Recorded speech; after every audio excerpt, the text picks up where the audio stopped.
Brujerdi affirms that any Zionist aggression on Syria would ignite a comprehensive war in the region. The Information Minister Amran al-Zarbi stresses from Moscow that Syria is the target of an aggressive war.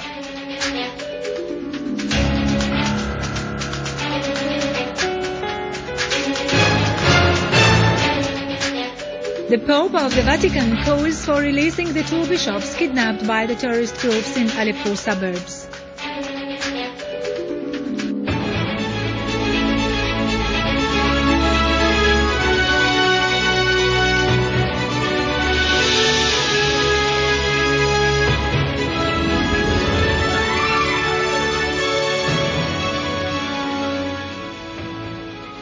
Good afternoon, ladies and gentlemen. This is Irado Krikorian with the news in English. Iran has warned that any Zionist aggression on Syria will cause a comprehensive war to break out in the region. In a press conference on his talks in Damascus, head of the National Security and Foreign Policy at the Iranian Shura Council, Alauddin Brujerdi, said that the Zionist entity is well aware of this and would not open the front of a new war, the result of which remain unknown, particularly in the wake of its successive defeats by the resistance. Brujerdi stressed the need to solve the crisis in Syria through political negotiations between the representatives of the government and the opposition. He pointed out that in some regions, the government and the opposition reached understandings that led the armed men to abandon their weapons. The foreign ministers of Greece, Albania and Estonia have affirmed their support for a political solution to the crisis in Syria. In statements following NATO foreign ministers' meeting yesterday, the Estonian foreign minister said the alliance has been clear about its intention not to intervene in Syria. He called on the world community to continue to exert efforts so that dialogue may be initiated among all parties and a solution is found to end the violence through political means. On his part, the Greek foreign minister said the situation in Syria had deteriorated recently, particularly after the kidnapping of 2 Christian religious men in Aleppo suburbs, which requires from the world community to work jointly to solve the crisis in Syria. The Albanian foreign minister said there is an agreement by all NATO member countries to go ahead in finding a political solution, underlining the importance of dialogue with Russia in this respect. It is to be noted that NATO Secretary General Andres Fogh Rasmussen has stressed yesterday that the alliance has no plans to interfere in Syria. Lebanese Foreign Minister Adnan Mansour stressed following his meeting with his Spanish counterpart, José Manuel Garcia, that both Spain and Lebanon agree on the necessity of finding a political solution to the crisis in Syria and the importance of isolating Takfiri militant groups. Both ministers expressed concern about the infiltration of Salafi elements into the divided opposition. For his part, Spanish Foreign Minister said that the political system in Syria enjoys wide political support by the people, as well as a strong and efficient army. He added that as far as Spain is concerned, there is a need for dialogue between the government and the opposition to reach a solution to the crisis in such a way as to include a wide range of political affiliations and trends. Information Minister Amran al-Zarbi has affirmed that the media war against Syria is based on a set of elements that seek to prevent Syria from using the technologies needed to enable it convey the true information message about the events taking place in the country. In a press conference in Moscow, al-Zarbi said, the Arab League has not succeeded in performing its objectives and so far has taken no economic, social or political decision that has been actually implemented. It is a mere decoration and a fake foundation, he asserted. Minister Zarbi affirmed that Syria is the target of a real aggressive war and that the media dimension in this war is essential and basic. He added that the armed terrorist groups served as a military arm to transfer Syria from one side to the other and that several states are directly involved in supporting those groups. The information minister pointed out that he had discussed with the Russian Deputy Foreign Minister Mikhail Bogdanov the developments of the situation in Syria, particularly the efforts exerted by the Syrian government and the ministerial committee in charge of implementing the political program to solve the crisis in Syria and the results the committee has so far reached.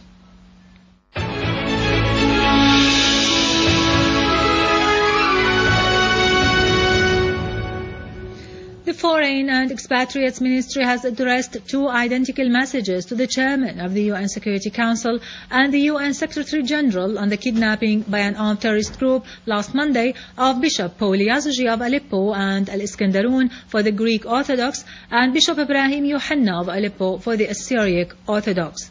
The ministry said that an armed group led by Chechen terrorists from Jabhat al-Nusra had intercepted the car of the 2 bishops west of Aleppo while they were on their way back from a humanitarian mission.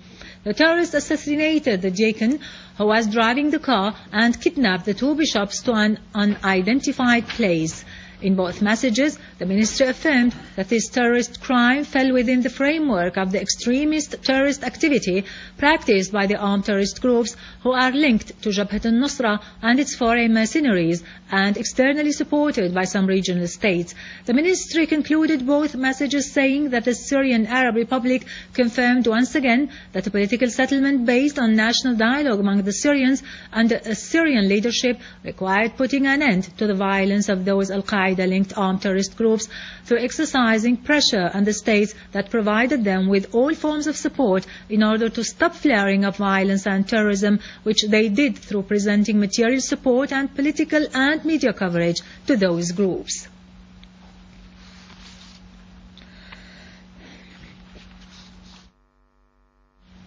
Pope Francis I of the Vatican has called for the release of Bishop Paul Yazigi of Aleppo and Al-Iskandarun for the Greek Orthodox and Bishop Yohanna Ibrahim of Aleppo for the Syriac Orthodox who had been kidnapped in Aleppo suburbs last Monday. Che faticano a trovare la strada della concordia affinché reprendano con coraggio In occupied Jerusalem, Patriarch Hanna Atallah, the Archbishop of Roman Orthodox Church, called for exerting all efforts to release the 2 bishops, Yazigi and Ibrahim. Patriarch Hanna said that the 2 bishops are well known for their humanitarian work in service of bringing religions together and bridging the gap between the rich and the poor. He added that the 2 bishops always defended the right of Palestinian people for self-determination. The Mid-Eastern Synod has denounced the kidnapping of Bishops Yazigi and Ibrahim. The Synod condemned in a statement all acts of violence and murder which violate human laws and conventions committed by the armed terrorist groups in Syria, pointing out that all Christians in the Middle East sympathize with the suffering of Syrian people regardless of their religious background. The Synod renewed its call to stop violence in Syria and find a political solution to the crisis.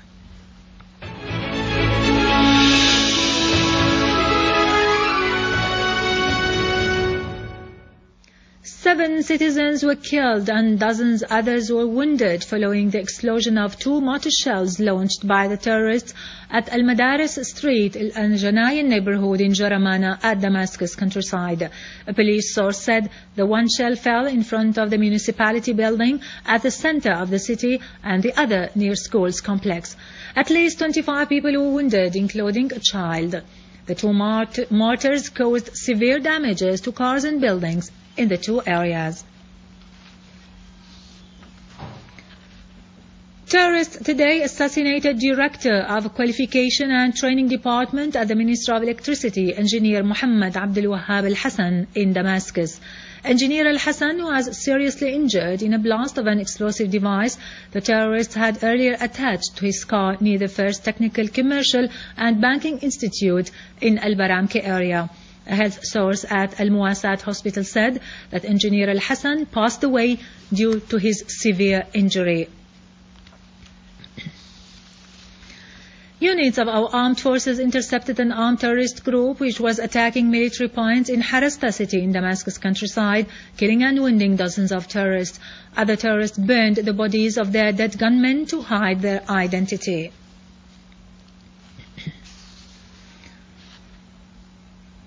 In Homs city, the army units carried out several operations against terrorist hideouts and gatherings and eliminated scores of them in the areas of Al-Qarabis and Al-Khalidiyya neighborhoods.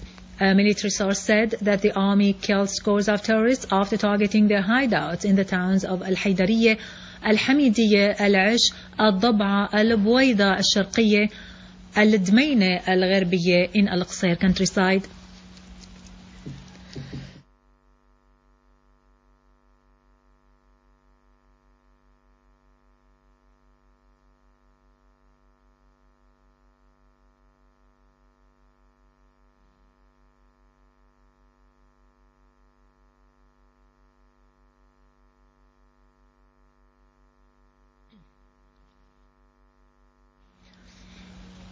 The source added that an army unit eliminated scores of terrorists near Al-Ghanto crossroads. Among them were Ahmed Karmuddik, Jihad Nasser and Mohammed al-Daqqa.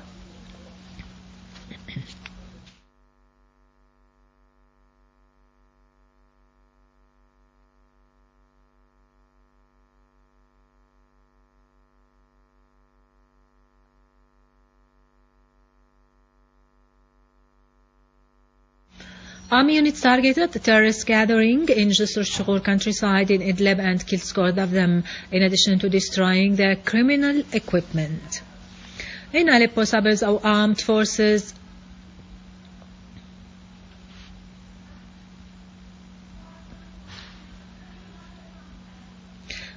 suburbs, our armed forces carried out several operations targeting the hideouts and gatherings of Jabhat al-Nusra in Az-Ziyara and Deir Jamal villages. They resulted in destroying the hideouts and killing and wounding dozens of terrorists.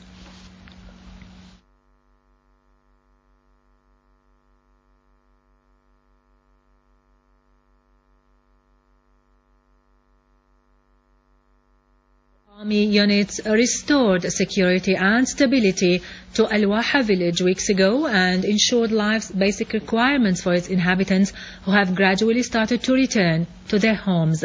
This has also been the case in An Narab neighborhood and An Narab camp in Aleppo.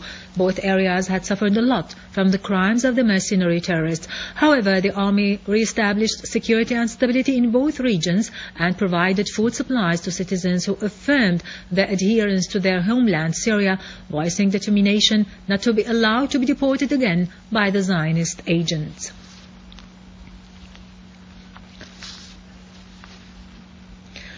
Two Russian planes carrying 23 tons of humanitarian assistance to the Syrian people have arrived in Latakia. Russia had recently sent several planes of humanitarian aid, some of which headed for Jordan and Lebanon to meet the needs of displaced Syrians.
In occupied Palestine, Israeli forces of occupation stormed several areas in the West Bank and set up military checkpoints at the entrances of a number of towns.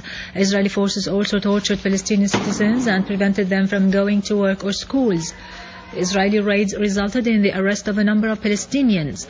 Meanwhile, bulldozers of the Israeli occupation started to demolish a number of Palestinian facilities and houses in Al Arub refugee camp north of Hebron.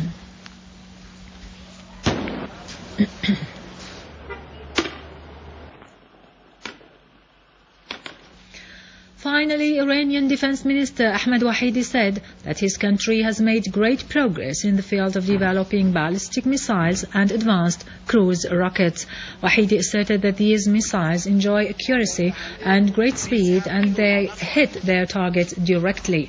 He also pointed out Iran's progress in designing and manufacturing fighter jets and drones, as experts in Iran's defense ministry have succeeded in developing two new highly distinguished fighter jets.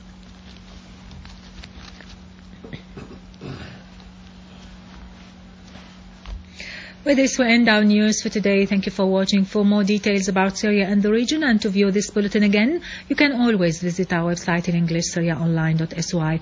Now to latest business and market news with Khalid Saqabani after a short break.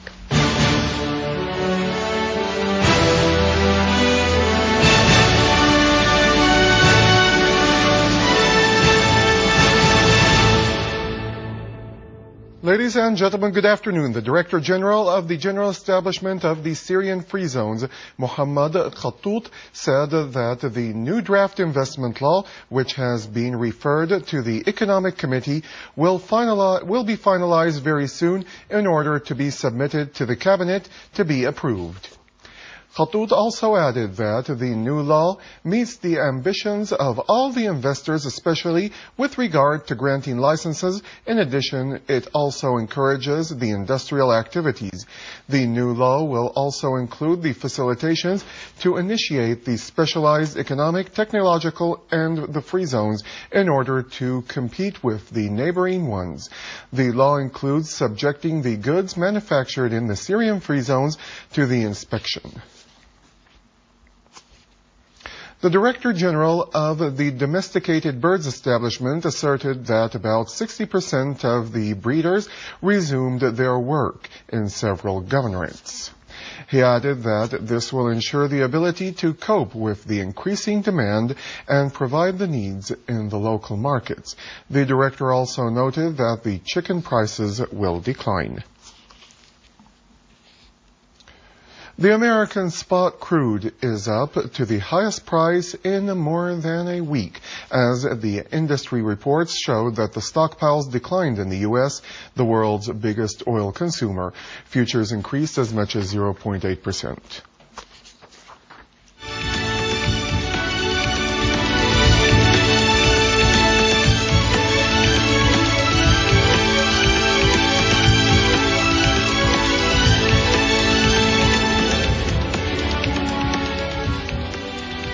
The U.S. stocks are up, sending the Standard & Poor's index to a third-day high. The European stocks are also up for the fourth day after the biggest rally for a region's benchmark. The Japanese shares also gained, with the Nikkei index rising and boosting the outlook for exporters.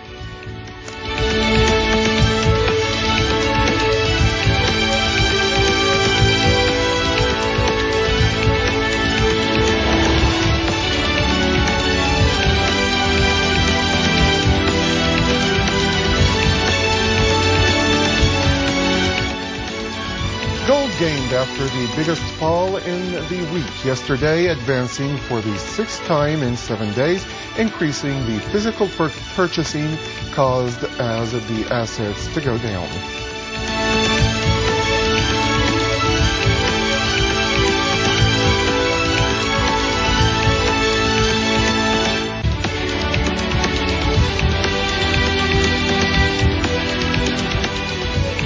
The euro declined against the dollar and the yen after a report showed that the German business confidence declined more than the economics preceded during April.